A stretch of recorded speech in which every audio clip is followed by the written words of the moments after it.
At 8 years old, I got diagnosed with PTSD, OCD, ADHD. Like, there was one time a teacher put my desk outside of the room and had me listen in through the hall. For you, is your drug use and alcohol use mixed in with unhealthy relationships with men? Yes, most of the time. Because I feel like that's the other filler, right?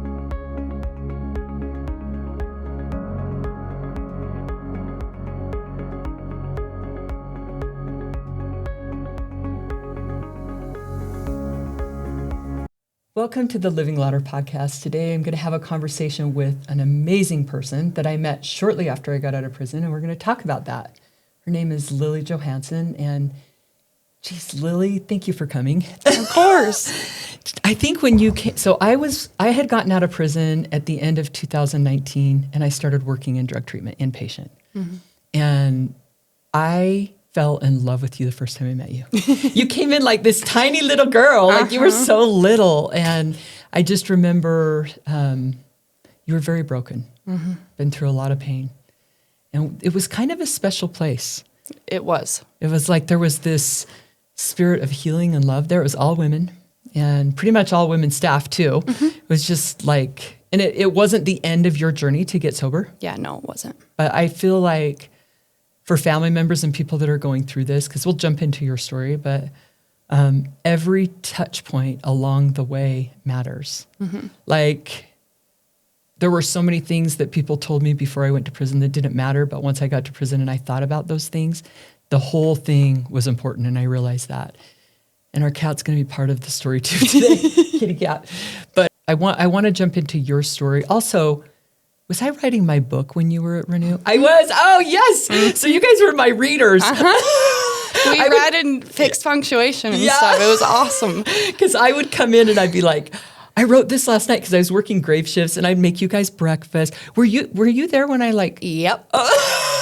I remember it very clearly. Really? Really? Like what? Were you there when I broke my? Yes. Oh, I ripped my hamstring off the bone. Yes. That was terrifying. That was terrifying. Yeah, because here I am, like my worst fear when I came home from prison that I would have an injury where I would have to use drugs. And it was a bad injury. And guys, like I slipped on bacon grease and tore the hamstring right off the bone. Like it rolled up. Yeah, and I'm like laying on the floor shaking, and you're like trying to get peas out of the freezer. Portia's hurt. We got to help Portia. Like, get my phone, call Chad. Oh, and paramedics came, and then I remember you guys going, don't give her opiates. Don't give her fentanyl. And I was like, no, just take me to the hospital. It was really hard. So I still don't have a hamstring because of that injury. Oh my gosh. Yeah, I didn't have surgery because I was too scared I would get hooked on pills. Yeah. So. But I'm 54 and I can walk. I just can't run. So yeah, it's okay. It is okay. But so I want you to go back because I remember parts of your story, but I want you to go back and talk about like your childhood and what it was like for you growing up, and then we'll go from there. I'll ask questions. So growing up, I grew up kind of just in like the Davis County area. Okay. When I was born, my father was kind of in and out for many different reasons. Kind of just, I grew up, I remember like ever since I came out of the womb, I was an anxious kid. Like that. Just a lot of anxiety. Yep. And so my mom was a single mother for a couple years, and then she met her late husband, and he was an abusive guy. Yeah. Just very angry. Like I remember one time we were like, me and my sister were being too loud, and he couldn't handle the loudness of it, and he would like freak out. Everybody in the house got physically and emotionally, mentally abused a lot. So it felt like walking on eggshells. Right, which didn't help with anxiety. Yeah.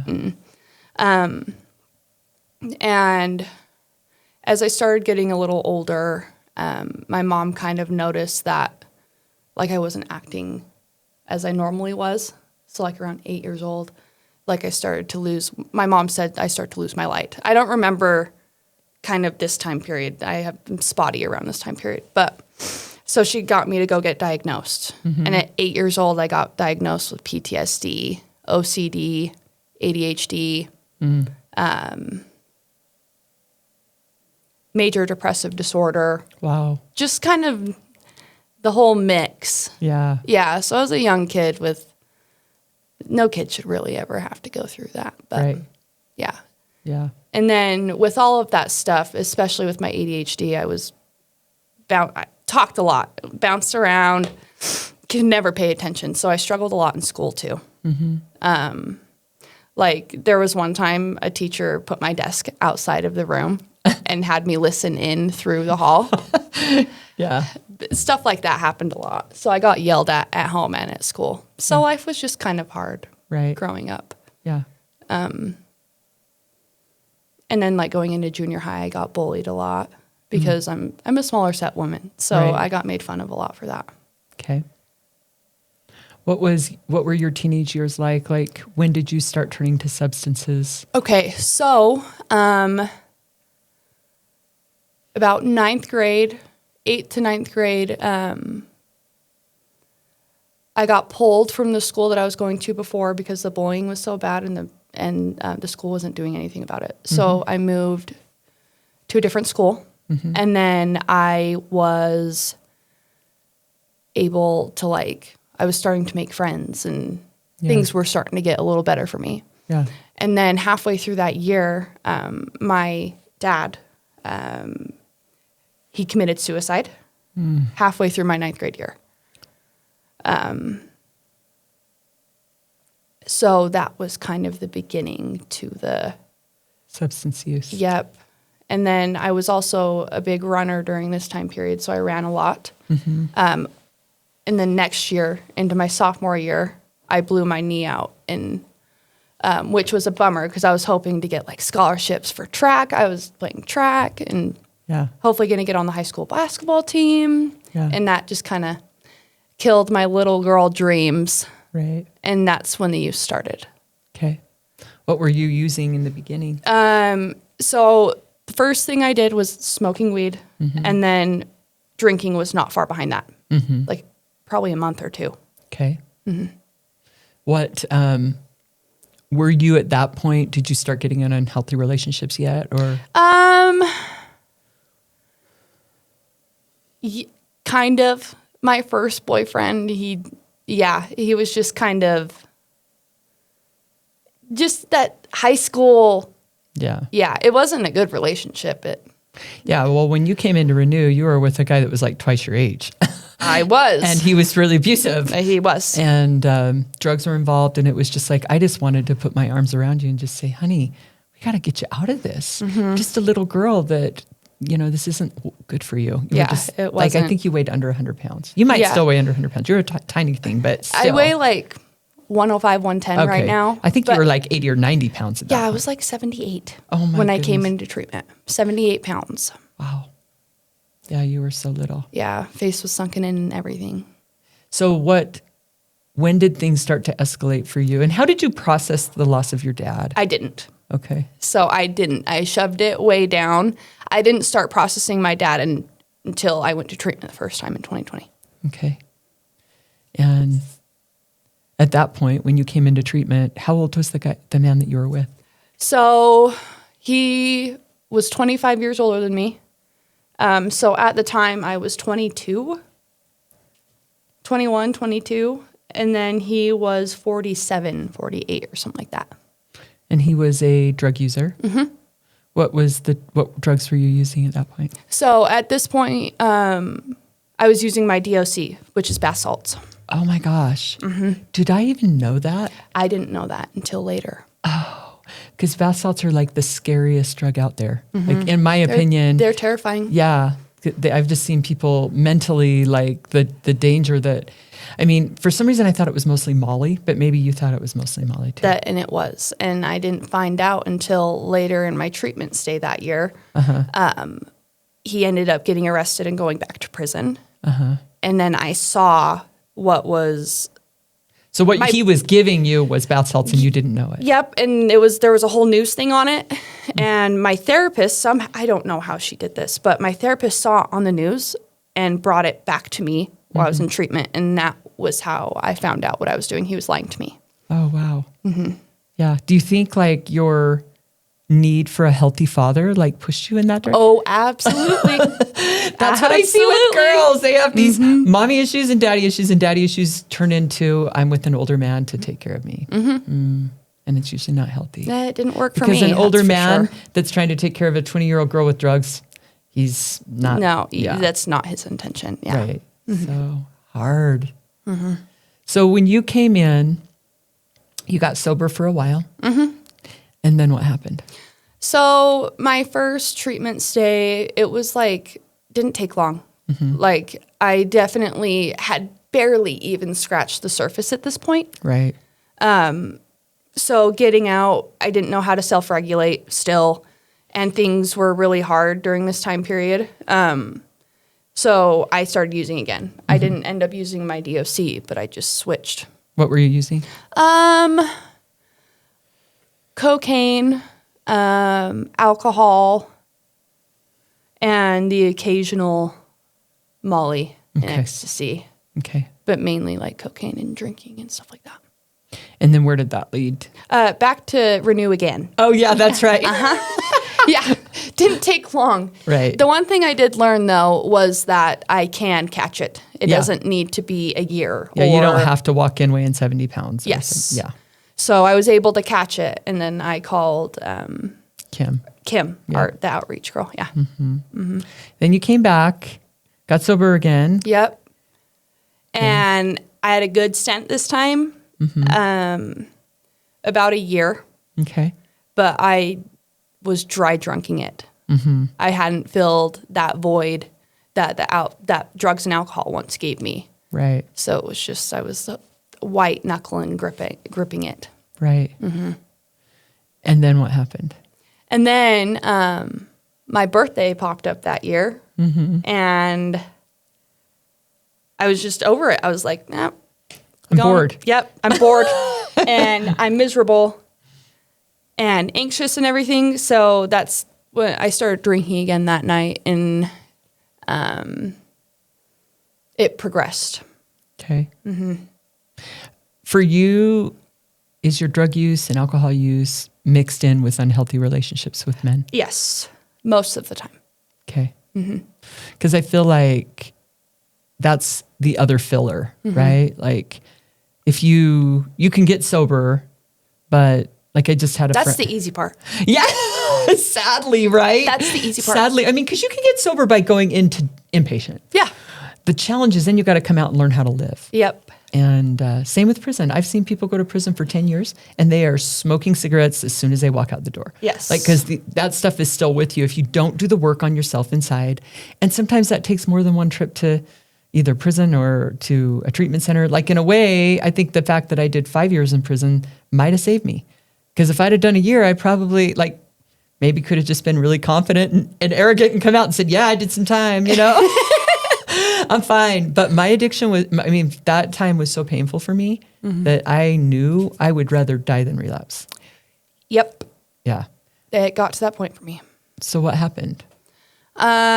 So that year after going for the second time, I progressed. I started dipping my toes into new drugs. So like tranquilizers, like ketamine, just anything to escape, really. And I got back into cocaine again, and lots of Xanax as well. Ooh, and that stuff's so hard to come off of. Yep. I've detoxed off of it like 3 or 4 times I now. hate that drug so much. I mean, I don't like any of them, but that one's really painful to come off of. Very painful. Yeah. Because the anxiety you'll feel for months. It'll take 3 solid months to feel normal. Yeah, totally. Yeah. So that's kind of like what I did for, trying to think on like time periods. It was about 2 years. Oh. Yeah. A year or 2, yeah. And then what got you to the place where I just can't do it anymore? So it had gotten to the point where I was staying like at a trap house. It was getting to the point where I couldn't show up to work. Like, and you've always been a worker. Yep. I have worked since I could, like 14. Yeah, it's a big deal to you. And I wasn't showing up to work. And if I did, it was late.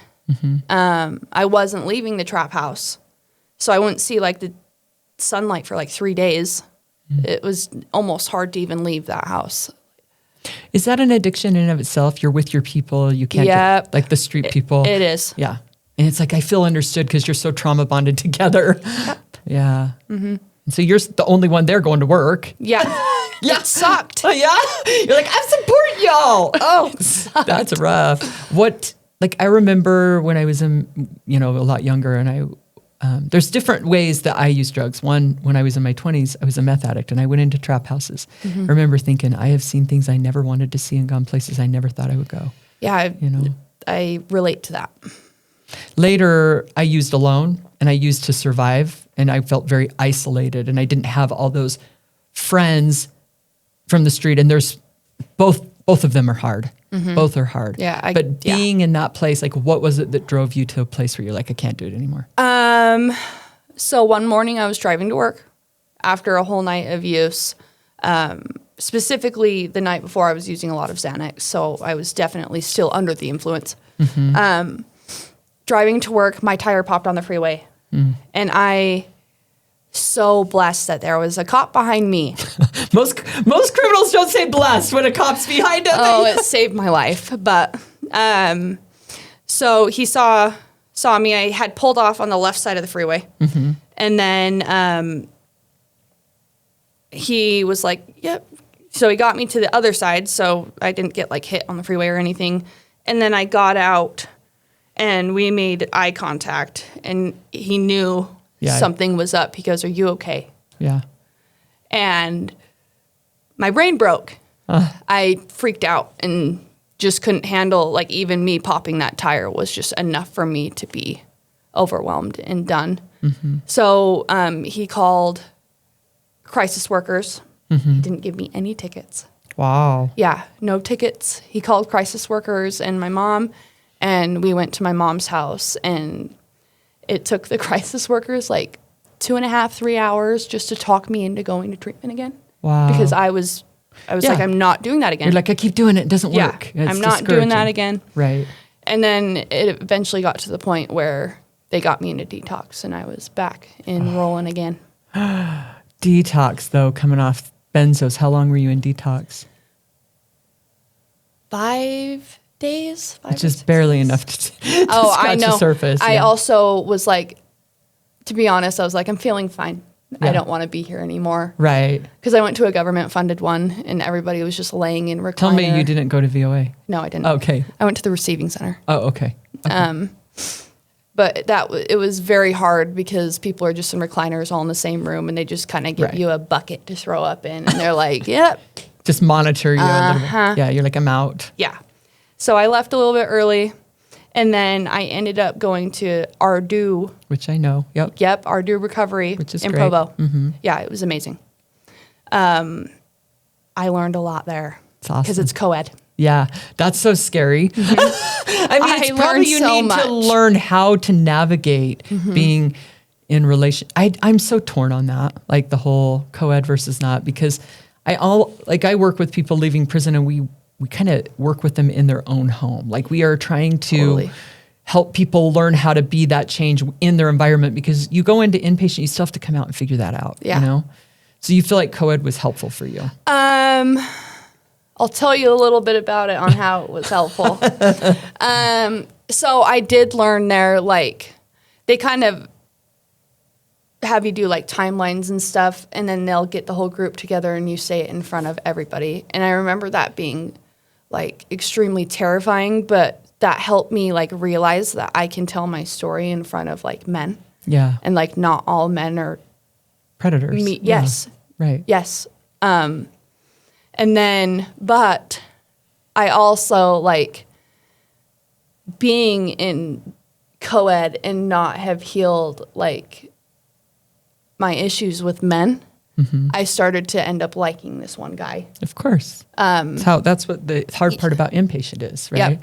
With men, I mean, co-ed. And then he ended up like graduating and going to IOP, and he sent a letter through the IOP into the like inpatient, and someone intercepted. Yep, recepted it, and he got kicked out. Okay.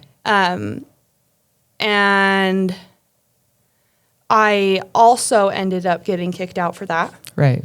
Because you're not supposed to fraternize. Right. That's the rule. Right. So they ended up graduating me, which was awesome. So I could go to an IOP after that. But like the first thing I did when I got out was call him. Sure. And then I was going to IOP and also like would go up to Provo on the weekends because that's where he was located. Would hung out like a couple weekends in a row. And then we were hanging out at this one girl's house that I've like never been to. It was just that was a place to hang out. So we went there. And one night he was like, hey, I'm going to go into the bathroom and smoke this. I was really confused because like we were supposed to be in recovery. Yeah, we were vaping. Like I was just nicotine. Yeah. And I was like, what? Why do you have to go in the bathroom? Yeah. And he ended up pulling out heroin and fentanyl out of his back pocket. And by this point, I just got kicked out of treatment. I'm like, have almost no will to live. So I was like, all right, I'm about it. Let's do it. I ended up overdosing that night. Because you've been clean for a while. That's the danger of relapsing with opiates. Yeah. Because you build up a tolerance. So you thought you could use more than you could. And Yep. And I ended up overdosing. Did they call the cops or the paramedics for you? So the girl that was there actually had Narcan. Oh. And an EpiPen. I always have that in my car too. Yep, I have it in my car as well. So they did like 2 Narcan shots, and I wasn't responding. Like at this point, I hadn't been breathing, blue in the face, like foaming out the mouth and stuff like that. Oh my gosh. So this girl was like, this EpiPen's our only hope. Like we might lose her. And that's what woke me back up was the EpiPen. Wow.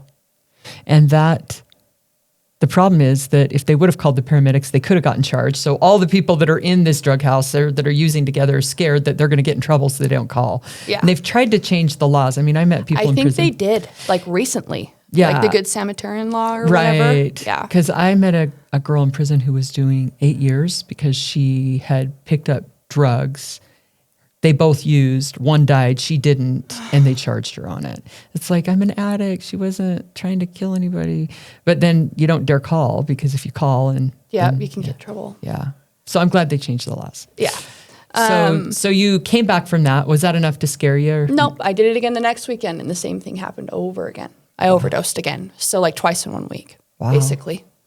And by the second one...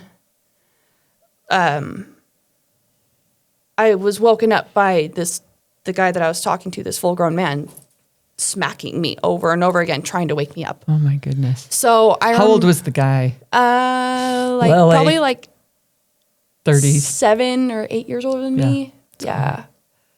Yeah. Okay, at least not 25 years older. Yeah. But I ended up going home and telling my mom this time because that was enough to terrify me. Yeah. I remember I was trying to get off cigarettes at this point too. I was smoking cigarettes and I was sitting on my front porch, just like bawling my eyes out and feeling terrible for myself and not wanting to like go anymore. Like wishing I didn't wake up from these overdoses almost.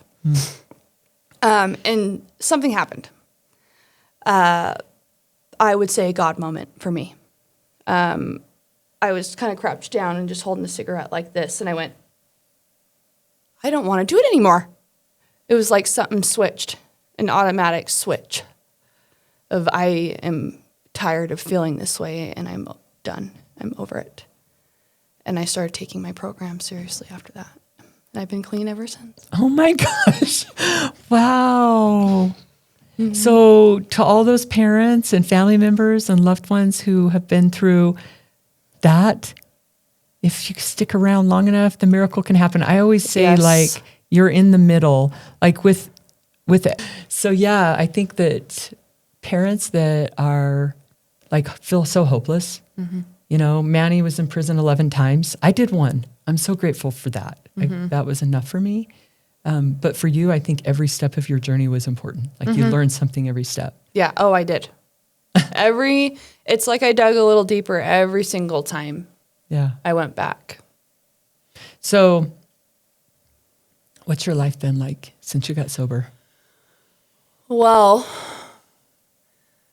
I'm not going to say it's been like easy. Right. But it's been very fulfilling. Okay. I've been able to like pay my rent with no issues, which is awesome. Your car's insured? Yep. Car's insured. I can pay for everything. Like I pay all my bills. Basically, all the goals that I set while I was in treatment, I have made it there. I have my own place that I live, and now I'm just wanting a little bit more, which is a part of it. Right. I'm just growing a little bit, so Yeah. just been climbing up the ladder a little bit. Do you still deal with anxiety? Yes, I do. Yeah. But now I'm at a place where I practiced enough to where I know I'm safe to sit in it. And there are things like tools that I can do to pull myself out of it. Right. One of the things that I've learned, because I have anxiety come and go, is that I can do things anyway, even when I'm anxious. Yes, that's a big part of it. Right. Because if I think, I'm anxious, I can't do that, then it's like my ability to do things gets smaller and smaller. Yeah, I you will hold not give yourself that kind of back. power to my anxiety. Totally. And sometimes, like, on the other side of that, it's so rewarding because it's like, yeah, I was anxious. I watched a TED Talk video about anxiety, and it basically said that it can be a benefit too. Like, you can use it to...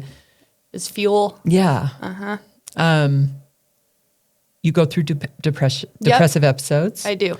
And you recognize it. And how do you deal with that? Usually by reaching out. Okay. So like if I'm like having a really hard time, like I'll call people that I like trust and love that I know can like walk me through it. Okay. And also pushing when you really don't want to is a big part of it. Just showing up is like getting up and showing up and continuing. Doing it even when you don't feel like it. Yes. Like one thing you can do that you don't want to do, which feels like completely I don't want to do, is get in the shower, and you'll feel better after. Oh yeah, and then after the shower, you're like, oh, why did I make that so hard? And if you really want to feel better, take a cold shower because it'll just shock your whole system. Reset your nervous system for the day. Right. But that's hard. It's like hard to do things. And for a normal person that doesn't have depression or anxiety, and you say it's too hard to take a shower, but if you've been through it, like I work in treatment, so I had a guy come in one day and he was so mad about it all. He's like, go ahead and tell me I did good today because I brushed my teeth, Portia. Go ahead and tell me. He said, I can't even open my mail because I'm too depressed. It's been a week since I took a shower because I'm too depressed. And he was just so mad about it. He's like, I'm not supposed to feel this way. Who would think that you can't not brush your teeth or you can't take a shower? Why would I not be able to do that? Yeah. Logically, I know I should be able to, but it's so overwhelming. And I just smiled. Totally. I get you, friend. It's just hard. It is so hard. I think when he looked at me, he goes, so tell me, Portia, tell me I'm amazing because today I brushed my teeth. And I said, all right, friend, here's what I'm going to tell you. The only thing that I can imagine that would help you through something like that is imagine yourself someday standing in front of a room of people and looking at those people and saying, I know what it feels like not to be able to brush my teeth. I know what it feels like to not be able to check my mail. And I want you to know that there is a way forward and that I have a beautiful life right now. Yeah. You can give someone else hope. And I said, so would that be, would having the ability to influence others make a difference in how you felt today? And he goes, I don't know. I got to think about it. Because I mean, I get that too. Yeah. Yeah. Like I get it. Like but for me, that's what helped me through prison was knowing that maybe someday I can help somebody else through this. Yeah, totally. But I did tell a girl that one time in treatment and she goes, I'm glad that worked for you, Portia, but it doesn't work for me. And that's valid too, yes, right? It is. Not the same thing as for everybody. But I know that when I was sitting in treatment with you guys, I loved you even more because of my own suffering. Yeah. And because of that, I could look at you and see who you really were. Totally. And I think when you can see people in their weakest moment, but who they really are and what they're capable of, that's pretty special. Yes. And watching people like walk through tough times. I work in recovery as well, at an all-women's facility. That is such a blessing for me. Right. It also teaches me a lot. Yeah, you learn so much, right, from the people that you're with. Like I work with people leaving prison. I'm like, I learn from them every day, so much. So it's like almost surprising some days. You're like, whoa, I feel like I should be teaching them more. I guess today was the day that I get to learn. Right. Yeah. I love that. Tell me the story about you slipping out of the handcuffs, because I saw that on social media. What happened, Lily? So I was really young. This was so I had a party at my house. My parents were out of town. And the cops came to my house. Someone called or whatever. And they waited like 4 hours outside to get like I don't know what they call them, to where they can just go in the house without.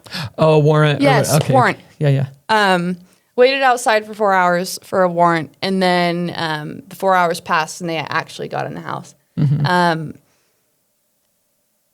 think only one person went to jail that night, but they handcuffed everybody, had us all on the side of the house, and he did not do them tight enough. I have like these little baby wrists, so he didn't do them tight enough, and I slipped out and just stood there, and he was like,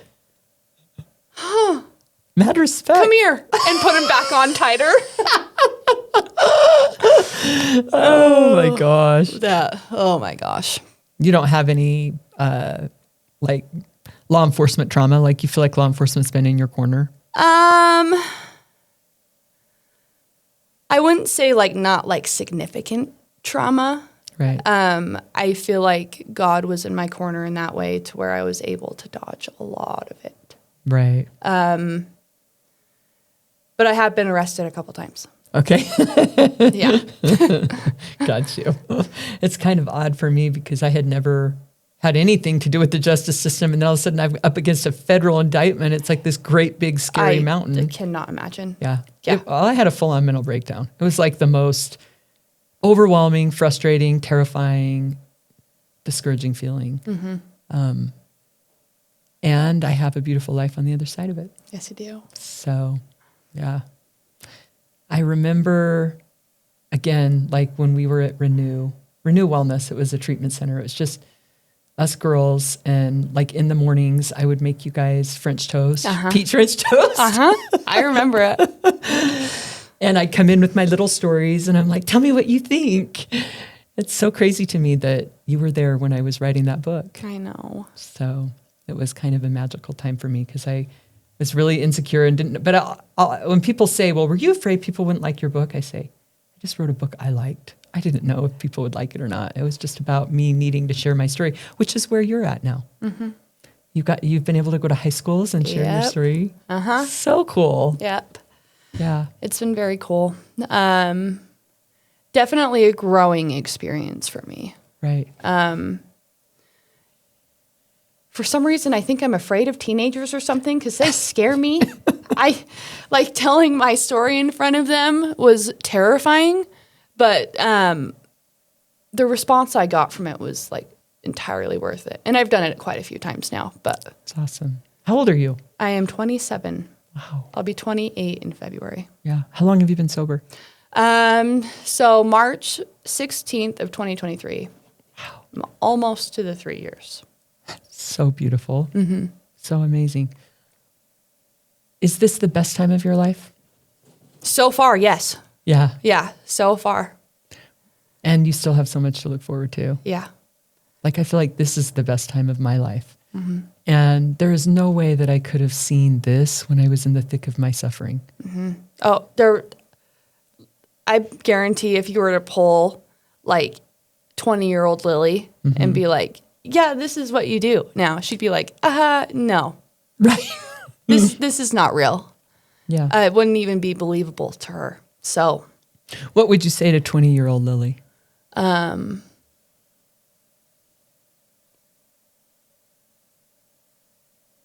It's going to be okay. And it will be okay as long as you keep working. And she did. And she did. So. Yeah, she did. I would say, don't you dare give up. Not planning on it. If I've made it this far, I'm not. Yeah, you know. I mean, just as that little girl, I just remember watching you come in. Just this tiny little girl. You used to sit out in the hammock. And I just felt like, yeah, how could this little girl have been through so much already, you know? Yeah. So it's really cool to have you here. I'm so happy that I get to be here. Yeah, I'm excited. So what about your family? How are they doing? They're doing really good. So all of my family has, like, my little sister's gone to treatment. I've gone to treatment. And since then, we've all been on, like, a big healing journey together. My mom ended up going back to school to be a therapist and works with little girls under 18. Wow. So she's doing very good. My little sister's doing very well as well. Going to school, like, safe living place. Like, she's doing really good. And my little brother is also doing really well. He's 10 and just being a kid, as he should. I love that so much. Well, what do you think that your mom was able to do for you through all of that? I'm sure it was really hard for her. So she was actually the start to our healing journey. She started healing first. So I feel like that's kind of what she did for me, was, like, show me that it was possible. So she got herself healthy. Yeah. Wow. And then we followed quickly behind her. That is such an important concept that I want everyone to understand, because I work with parents with kids that are struggling and they're so desperate to help their kid. But if they won't work on themselves, it's the most important thing they can do. Yes. You've got to get agree. yourself healthy. You've got to. So, well, I love that. Thank you so much. Thank you for joining us for another episode of Living Louder podcast. And we'll be back again next week.